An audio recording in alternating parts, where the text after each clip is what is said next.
training today. What's his status? He practiced. He just didn't go up and down. He's got a minor hamstring deal. We just kept him out of the full court stuff. You guys just saw the full court. He did everything in the half court today, so he'll be good to go for tomorrow. What kind of, you talked about your previous history with Kentucky, but how much does a game like this in the SEC, knowing like this is kind of the matchups you look for? Yeah, I mean, this is why you, all the hours you do in the offseason in the gym to play games like this. I mean, they're got some of the best players in the country. You know, we're going to have some of the best players in the country every year. So our guys, pretty confident bunch. They feel like they belong in that conversation with some of the better players in the country. So, you know, no better way to figure that out than on the floor. So I mean, we go in there. We got a guard. They're long and athletic. You know, we got a rebound. I think the Mississippi State game, they need a lot of carryover from how well we rebounded against them. But you know, we've been scoring the ball pretty well. Hopefully our guys have some confidence. That's one of the issues with playing Kentucky all the time is can you actually score on them with their length and athleticism and how hard Cal gets them to play. So, you know, I'm sure they're going to try to take Kyra out. They're going to try to take JP out. And I think we can still get those guys some, and we're going to have some other guys step up and play as well. What do you feel like the biggest difference has been for you guys over the last 8 games or so? Just progression? Yeah, I think guys are just getting more used to the system.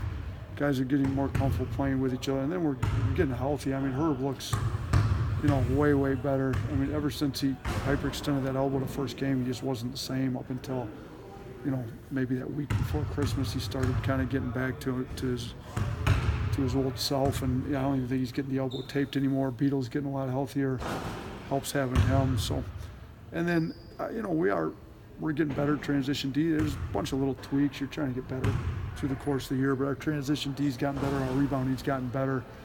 Our defense, even though the numbers aren't showing it, our defense is getting better. And then obviously we're not turning the ball over. The turnovers were a major problem there for about a month, you know, back in November, early December. So the last 8 games, our turnovers are down, and it's obviously helping us play a lot better on both ends, really. How much patience did that require as a coach to kind of wait until your team was able to kind of play to the style that you wanted to play? Yeah, I mean, we're trying to play that way the whole time. You know, I told them if we have to slow down to take care of the ball, we need to. You can't keep turning it over 22 times a game, but I knew it'd come. I mean, it happens.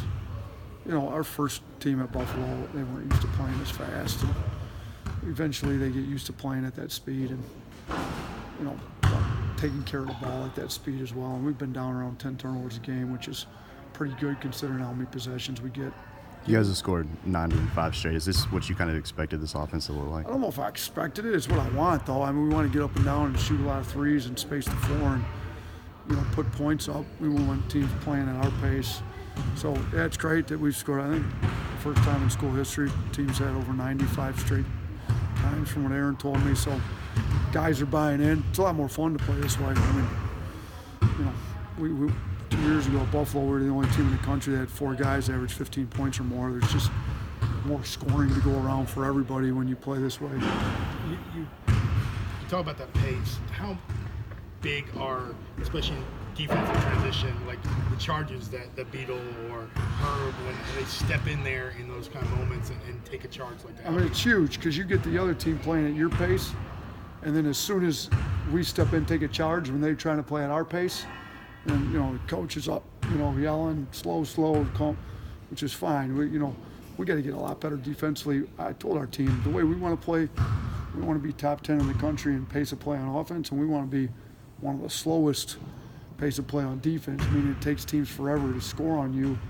So if you can take a charge or 2 in transition, you get the other coach telling his team to slow down, that helps you kind of get there. Right now, teams are scoring on us way too fast. Like we got to get better on defense. Our offense is coming. Our defense really has to take a big step forward here. You said this is what you wanted to see offensively. Are there areas that you still want to see improve? Yeah, I mean, we're still not making the right reads all the time.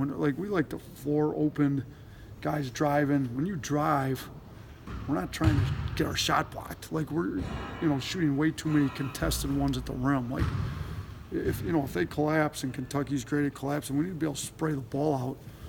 And maybe even take more threes. Like I'll never say we took too many threes. Like as long as they're good threes, I don't care how many we take. So, you know, if we're not shooting bad contested threes, if they're open kick out threes, like fire them up anytime you're open. So I think we got to get better at making some of those reads off the drives and stuff. I was going to ask, is that particularly something, three-point shooting, is it something that's going to be important in this game, considering you guys do it so well? And Yeah, shoot, the last time we played Kentucky 2 years ago in the NCAA tournament, they again, now I think they're 351st in percentage of points coming from three right now. They were something similar when we played them, and then I think the game before we had them, they beat Davidson. I think they made 1 3, if I remember right, against Davidson. They came out and hit like 6 of 18, or they shot it fairly decent. So it'd be nice if they miss a lot of threes, but I don't think you can plan on that. We do need to make some with the way we play. You can't come in and fire up as many as we do and miss them. So they have shooters though. I mean, they do have some guys. They just got some really good bigs they try to get it to, and Hagen's their point guard's a heavy driver, but they got Maxey can really shoot the ball well. They've got they do have guys around the perimeter that can make shots for them.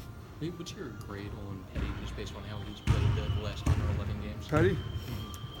He's probably shooting the ball as good as anybody in the country over the last 10, 11 games, I would think. I mean, you go back and look at what he shot the first 3 games of the year when he really struggled. If you take those 3 out, he might be shooting the ball better than anybody in the country, but he's one of the best two-way players in the league. I mean, you look at his defensive numbers, like he's really locked into the defensive end. You can put him on the other team's best, kind of 2, 3, or 4, that best wing player off the ball, and he's done a great job shutting them down. I mean, he's a leading rebounder, on the year. Last game, we really challenged him to make sure he boxed out. He got the rebounding foul called against Mississippi State when he was boxing out. I just think he's trying to do all the blue-collar stuff that we're asking our team to do, and he's been really good at it. And in addition to that, he's been making shots, which obviously helps our offense. You mentioned A couple more questions. You mentioned the blue collar. James was talking about in halftime. Y'all have it on the board, in there. How much is it kind of?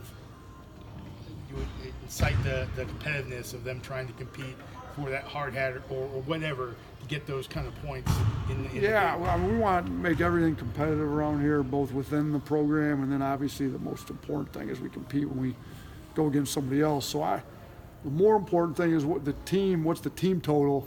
We're trying to get 120, and we haven't gotten that here recently. But if you only got 40 up there at the half, we're not playing hard enough. And then if you look at say you got 40 and Herb's got 20 of them, well, some other guys need to get going here. We got to get some deflections, better take a charge, better go get some rebounds. So I think it's good for them to get feedback. And it's really a measurable way to show you how hard you're playing. Now, is it exact? No, there's no exact science to say how hard you're playing, but that's what we've used to figure out if you're giving us max effort or not. And last question. Last time you went into this Kentucky game, you made some headlines. Any headlines you're looking to make for this week? Listen, they're a really good, experienced group that we're going to have to play really well to beat. So that's my comment on Kentucky this time. I'm sure Big Blue Nation will remember the previous ones. We're not Buffalo anymore.